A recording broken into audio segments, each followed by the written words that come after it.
This is KOOP HD1 HD3 Hornsby, radio for people, not for profit. Welcome to Volumes, the Austin Public Library radio show. Each week, we explore how your library is more than books. The library is knowledge, technology, and inspiration for our community.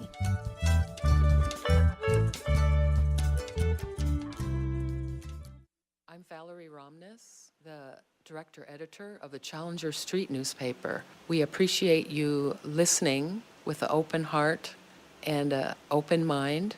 The paper represents a job for people on the street and a voice. For more details, challengernewspaper.org.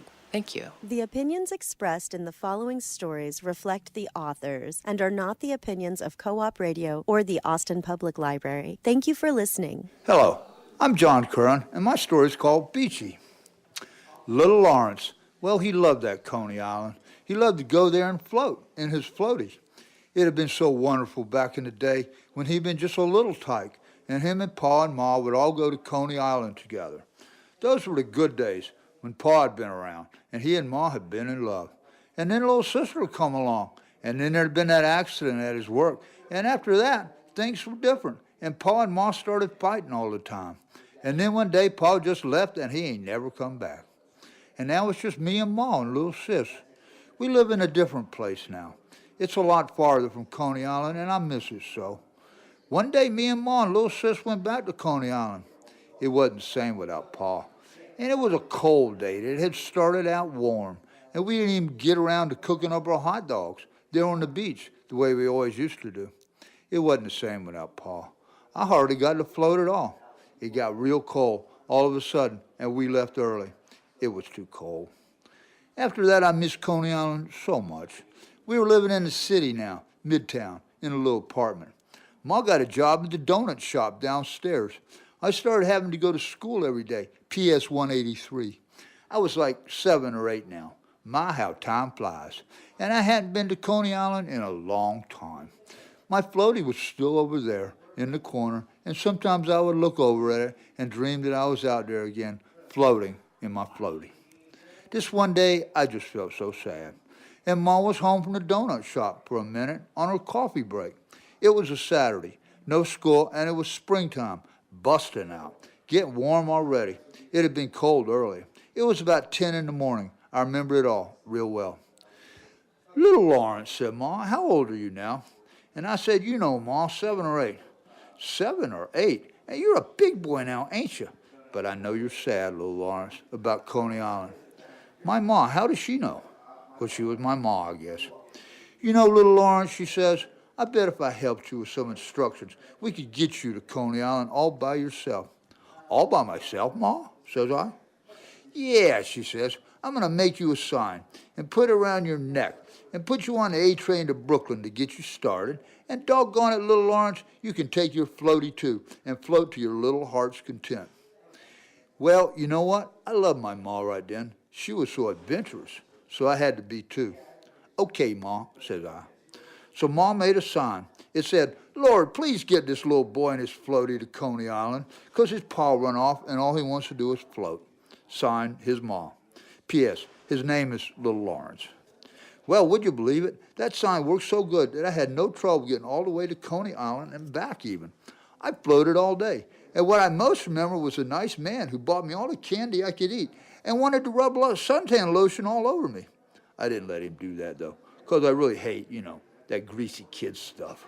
Hi, my name is Rana Ghana, and I'm going to be reading an article from May 2014 titled Behind the Beak, The Real Story of Homer the Goose by The Lone Spanger. That's me. Few characters invoke such passion, inspiration, envy, and admiration in this city as Homer the Goose. Once known as Homer the Homeless Goose, he now resides in a private bungalow at the prestigious Austin Zoo. I had the privilege of receiving an invite to his swanky birthday gala this April. After celebrating his 26th year with food and friends, he granted me a private interview.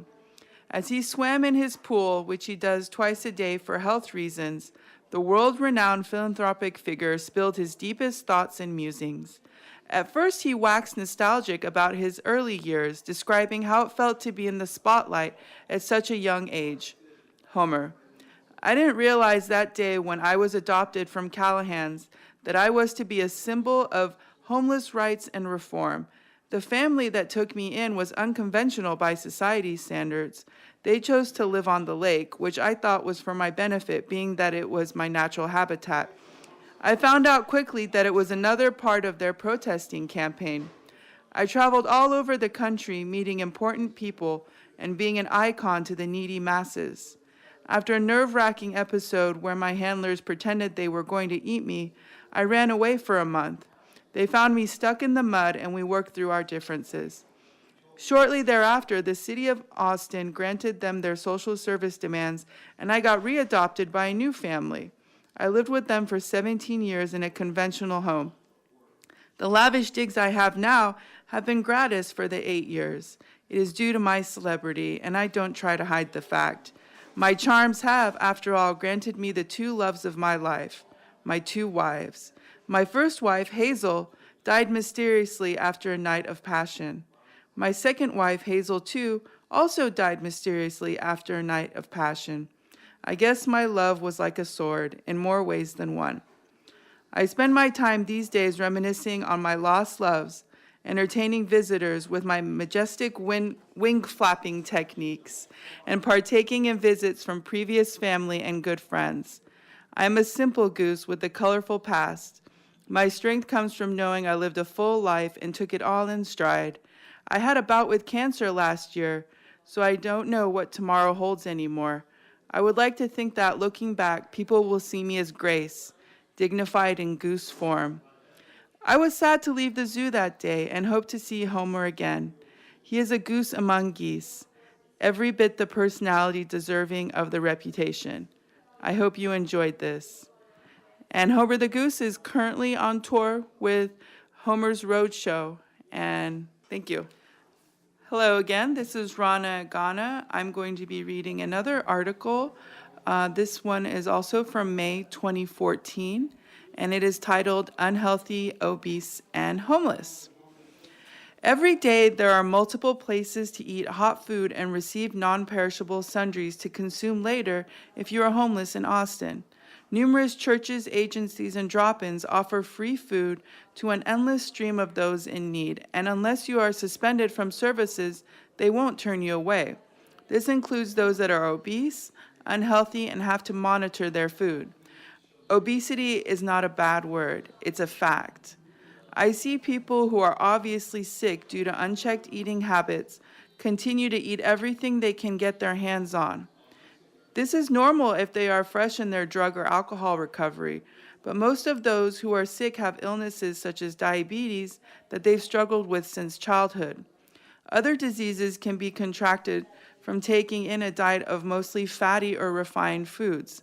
High blood pressure, heart disease, high cholesterol, cancer, infertility, back pain, skin infections, ulcers, and gallstones. The horrifying end of most who contract obesity-related illnesses is heart attacks or strokes. Over the years, I've witnessed the struggles people face with their obesity become amplified once it reaches the point of emergency room visits and multiple strokes and heart attacks. It isn't pretty, and it is difficult for their families to cope with as well. A friend of mine mentioned to me a few weeks ago that obesity is the new American dream. He was being humorous, but we began discussing the truth to his statement. It seems that overeating is becoming less taboo as our society becomes more desk-bound and human interaction in consequence becomes less face-to-face. Looking healthy and having the energy that comes with a healthy lifestyle is no longer required to live a so-called productive life. It's also becoming exponentially more acceptable to allow your eating habits to get so out of control that you require surgery and medication forever just to stay alive. Childhood obesity rates have more than doubled since the 80s, and over a third of American adults are considered obese. The free food services in our city are mostly concentrated in a 2-mile area between downtown and the campus area. Seeing homeless folks complacently wander from feed to feed in a repeated cycle every day is actually behavior normal for that population in Austin. That's not a good thing, especially because many of them also beg for leftovers and receive food stamps to add to their engorging. I might be coming off as too harsh or critical. I realize that for most of the people on the street, food is all they have and one of the only activities they can share in their communities. It is time to start keeping closer tabs on what is offered at the places that do dole out the services. I volunteered at a soup kitchen for a few months where I saw the horror unfold before my own eyes. People would file in early from a feed down the street, drink coffee with lots of sugar before the meal, and ask if we had desserts to give out pre-meal. This was by the same people every day. We received many pastries and cakes, but after seeing clients eat nothing but cake as a meal and then leave early, we realized it was not right to even offer it and would usually just throw it away.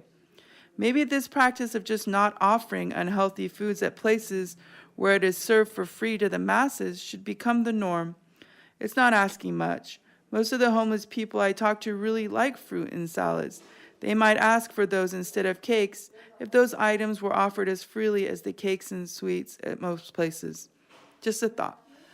I am Valerie Romness, Director-Editor of the Challenger newspaper. I am going to read for Fred Pettit, aka Freddie Joe. This is Rustic Memories from the July issue of 2017. Picked up my guitar, walked around the table, laid my Bible on the shelf, nonchalantly found my way out of the front door of that old wooden house that was built before I was even thought about. Sitting on the porch steps, thinking mostly, things of old and younger days, relaxing, all the worries at rest, the good times outweighing the bad, listening to nature's own country sound, sure sounds, different than the city's roar. The air is fresh. The sky is that color of blue that happens so often out of here. It's real easy to take it for granted. I really miss the country life, never really feeling naturally at ease in the city. Happy trails. Thanks.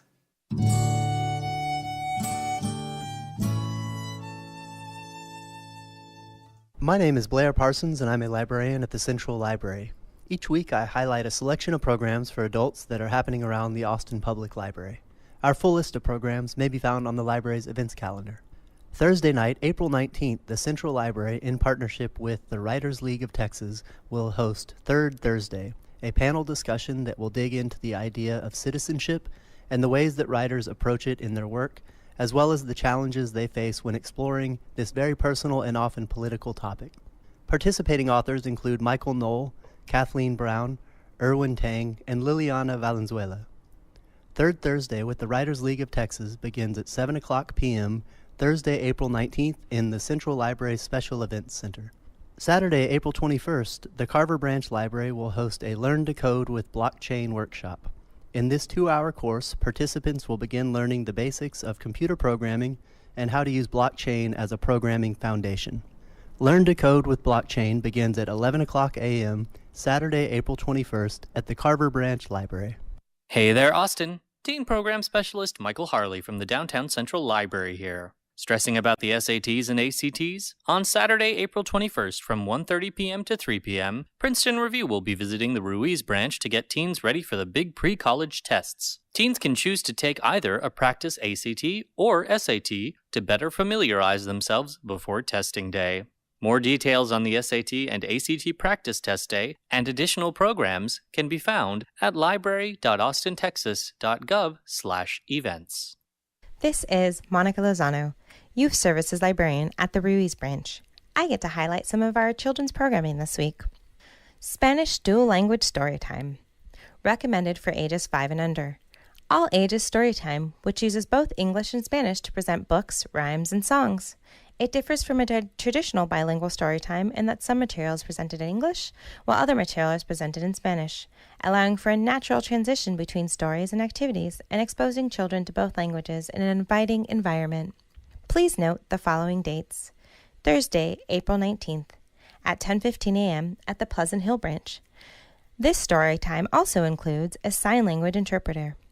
10:15 at the St. John branch. 11 a.m. at the Little Walnut Creek branch. Friday, April 20th, 11 a.m. at the Housen branch. For more information, please go to library.austintexas.gov. I'm Valerie Romness, the Texas Talking Book Program provides digital audio, large print, and braille books and magazines to Texans who cannot read standard print due to qualifying visual, physical, or reading disabilities. Reader advisors are on hand to help navigate patrons through thousands of titles available for download to our free digital audio player. To see if you qualify or for more information, visit www.texastalkingbooks.org.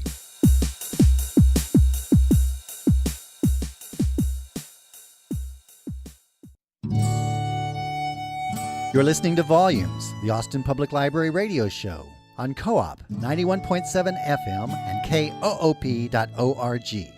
Radio for people, not for profit.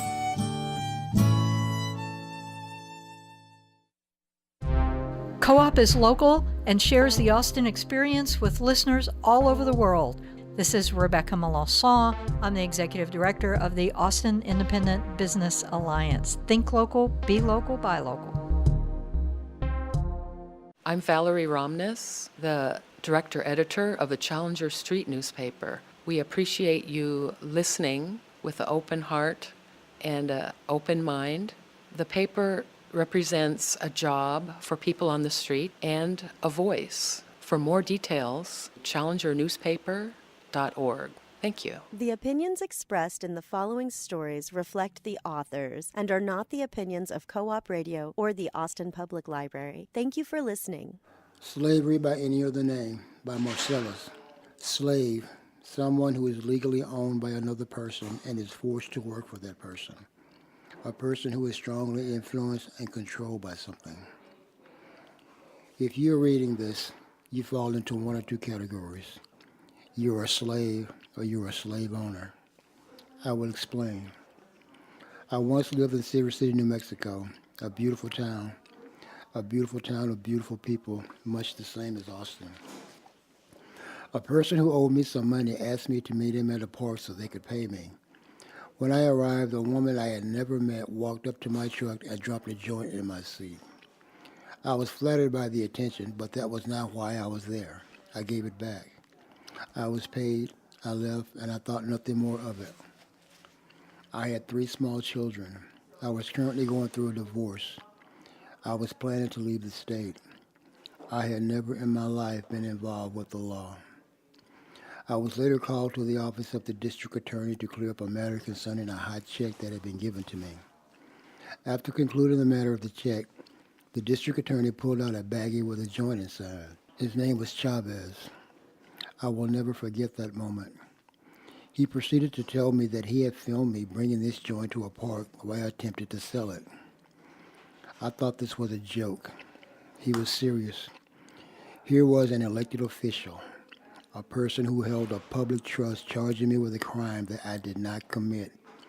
He knew for a fact that I did not commit it. The state of New Mexico charged and jailed me for a crime that was committed by the state. I could not believe that something like this was happening or even possible in a civilized society.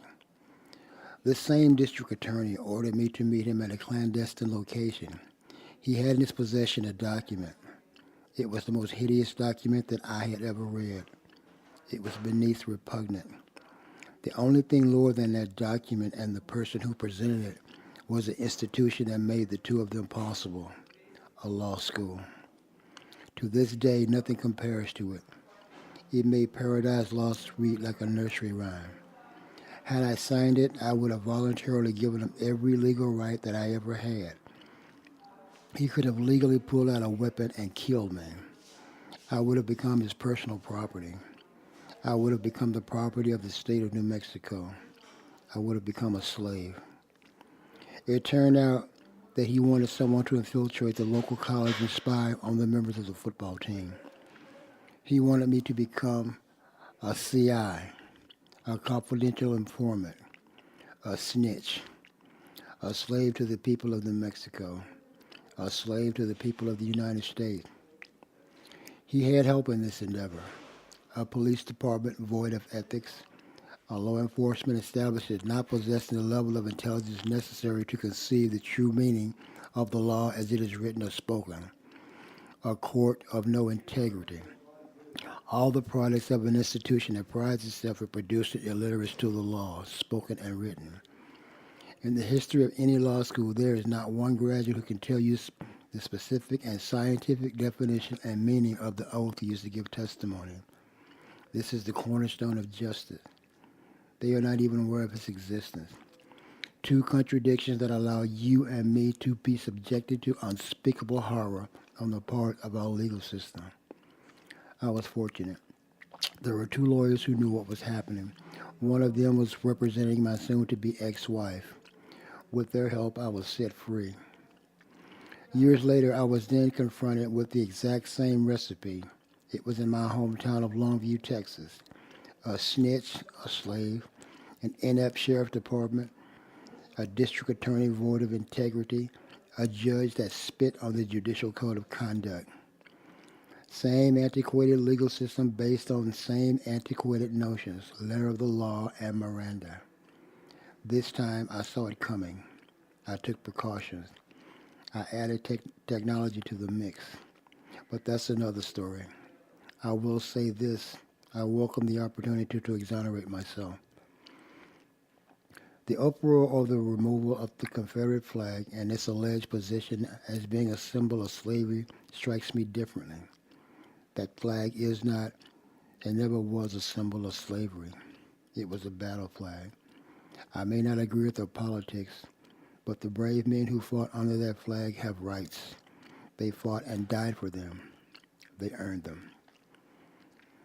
It had become a scapegoat.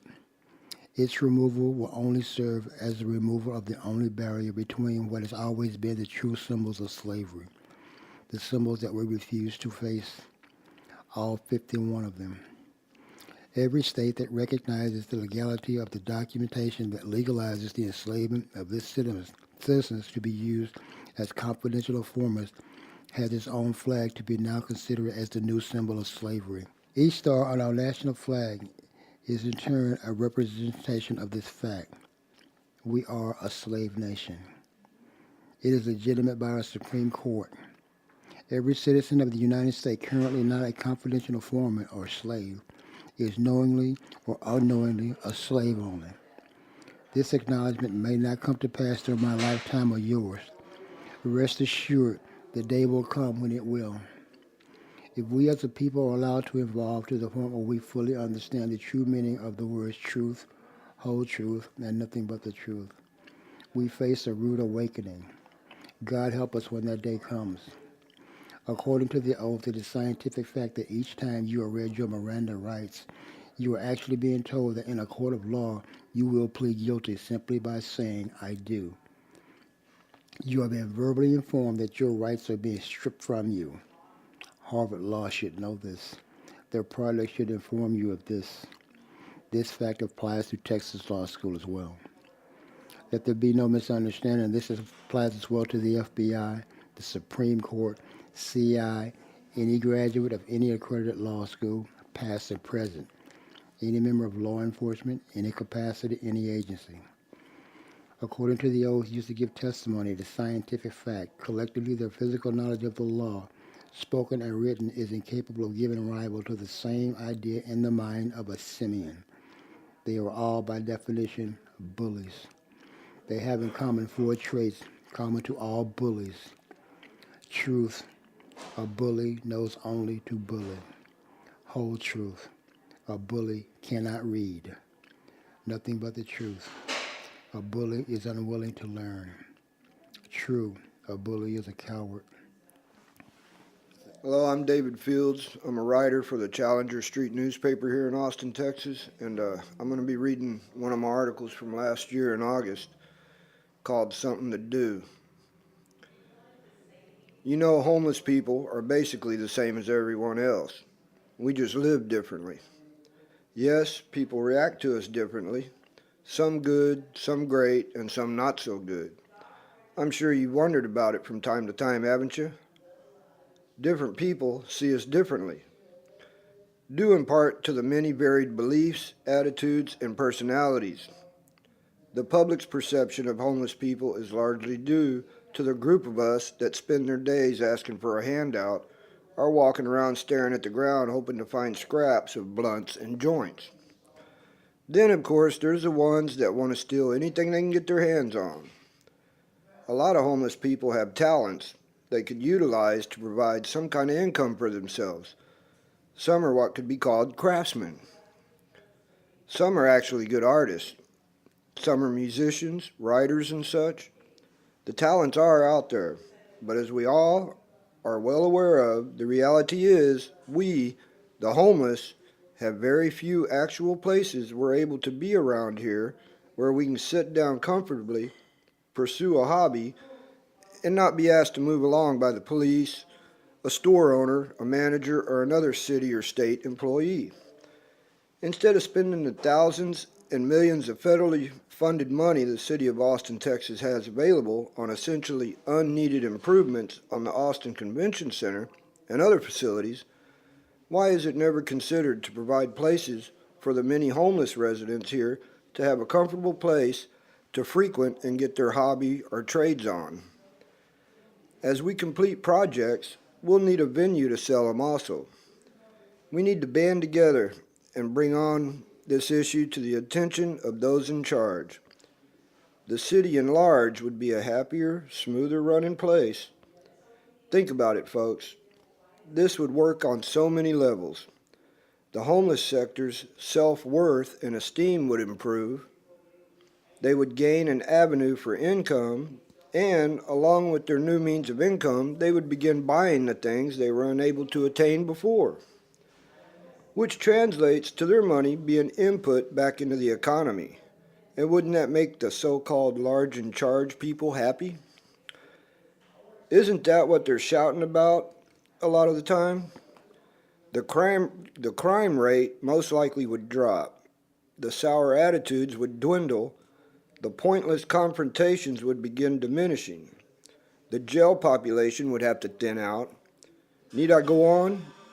It's hard to believe all this hadn't been realized by somebody the board will listen to. Some people of the street start hanging out here and there, performing their God-given talent. Write the next bestseller, create a Picasso, put out the next hit song, and then hawk your wares here and there. The city will undeniably notice a change for the better and act on it. Have a damn good day. The title of this article is my current one in the April issue, entitled, Come On, Really? Well, well, well, another 3 visits from Austin's finest? No. No matter how many different ways I put it across to them in a nice, calm way, that Kim and I are now located on federal right of passage property. We're 43 feet from the railroad track. They insist on telling us things like, tomorrow is cleanup day. Parks and Rec is going to come through here and clean up everything. But of course, the Parks and Rec guys have no knowledge of that. They've informed us that where we're at isn't park property at all, and it couldn't be because of the train tracks. The railroad police have just laughed and told Kim and I to keep on cleaning up. The APD has made that comment to us too when they see the 20-something garbage bags of stuff we picked up in the area we're at. I also tell them that all the bagged up stuff they see along the creek here is because Kim has bagged it up, attempting to clean up the area. Like I've explained to them time and time again, we don't have warrants out on us. We're not raising hell, drinking and drugging. We're just 2 older folks needing a place to pitch our tent, work for the Challenger Street newspaper, and live with our dog. Why do they insist on bothering us and resorting to telling us silly lies, trying to get us to run like scared kids? They should be more on top of the other people that should be stopped, harassed, and maybe arrested. There's far worse criminal stuff going on everywhere around here than harassing an older couple that has jobs and aren't breaking the worst laws that are endangering innocent people's lives. Have a weird day. Thanks for listening to Volumes, the Austin Public Library radio show. Special thanks to our producer, DJ Harris, and to the musicians who composed and performed our original theme song, Andrew Noble on violin, Kirk Duvall on guitar, and Mike Wheat on percussion. And thanks to you, our listeners. Volumes, the Austin Public Library radio show, airs Wednesday afternoons at 2:30 on Co-op 91.7 FM and koop.org. If you catch us mid-show, full episodes and other details can be found at library.austintexas.gov/volumes.